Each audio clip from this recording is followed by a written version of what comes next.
Hi, it's time for Street Talk, your voice and your views on the issues in the news. It's the deadliest shooting rampage in U.S. history. 33 people were killed and dozens wounded on Monday at Virginia Tech University. Police in the state have identified the gunman as 23-year-old Cho Seung-Hoo, who shot himself after the bloodbath. The motive is still unknown, and the killer left no clues behind to explain his deadly behavior.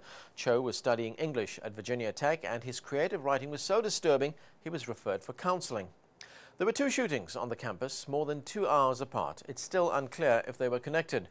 Students and parents alike complained that officials took too long to inform them of what was happening after the first shooting. This tragedy has many in the US and abroad wondering why anyone would carry out such a heinous crime, and has sparked a new debate about gun control laws in the United States. We received a barrage of text messages on this story. Andy in Staffordshire in the United Kingdom writes, "Maybe the only way to prevent incidents like this in the future is to question why society needs to be armed in the first place." Murphy in Nigeria is surprised at how easily this act of violence was carried out. It's a shame that as advanced as the US is, that such acts of terrorism could be carried out effectively. I sympathize with the families of the deceased.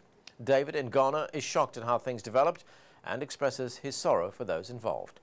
How could security wait so long before doing anything? My goodness. It will not be easy for the families. God bless America. Philip in Malaysia also expresses his concern and sympathy and writes, "Most heartfelt condolences to the families of the Virginia Tech University tragedy victims."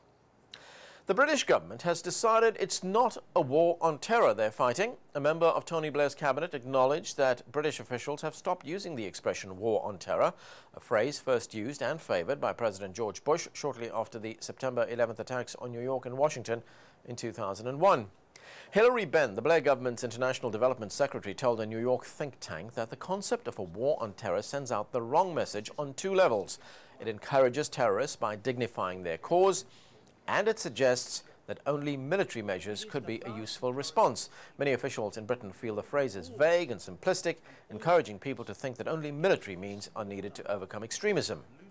Melanie in California in the US doesn't agree with the term and believes this phrase is used to rationalize aggressive behavior. This war was never about terror. The US and Britain went too far for their own interests, and calling it the war on terror is just a way to justify their actions. Amal in Stockholm in Sweden believes leaders should focus on ending the violence. Who cares what this war is called? The fact remains that thousands have died and thousands more will die. Instead of worrying about semantics, these politicians need to end the war and withdraw the troops immediately. There's always an abundance of bad news out there, but we hope this next story gives you something positive to think about. A visually impaired boy in central India has set a world record by skating under a 7.5-inch high ribbon. 13-year-old Indrapol Ahirwar set the record at a local school with dozens of children present to cheer him on. The fourth grader has been practicing for several months to achieve this goal and is ecstatic that he's emerged triumphant. Acknowledging the boy's efforts, the Guinness Book of World Records has already called for a video clip of his performance. Indrapol's dream is to become a skating coach for other visually impaired children like himself. After breaking the record, he said, "It doesn't matter if God has not given me the sense of sight. We are not lesser than normal people. As a matter of fact, we are better than them." Finally, we leave you with a clip from the French version of American Idol, where a contestant impresses the judges with his beatboxing skills. It's quite impressive. Let's take a look.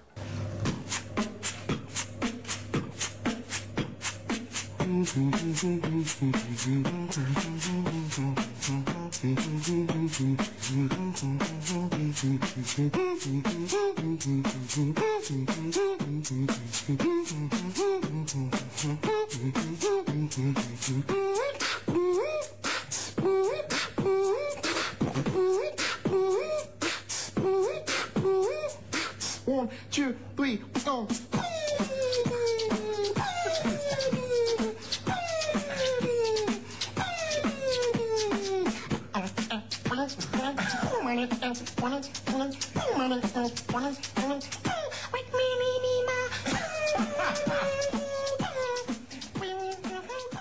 Well, Michael Jackson, watch out. That's it. Until next time, do keep sending in your questions and comments and point us to anything interesting or amusing for Street Talk. Remember, what you see here isn't necessarily the view of Al Jazeera. Some of the content has been edited, but for time and space reasons only. And that's the talk on the street.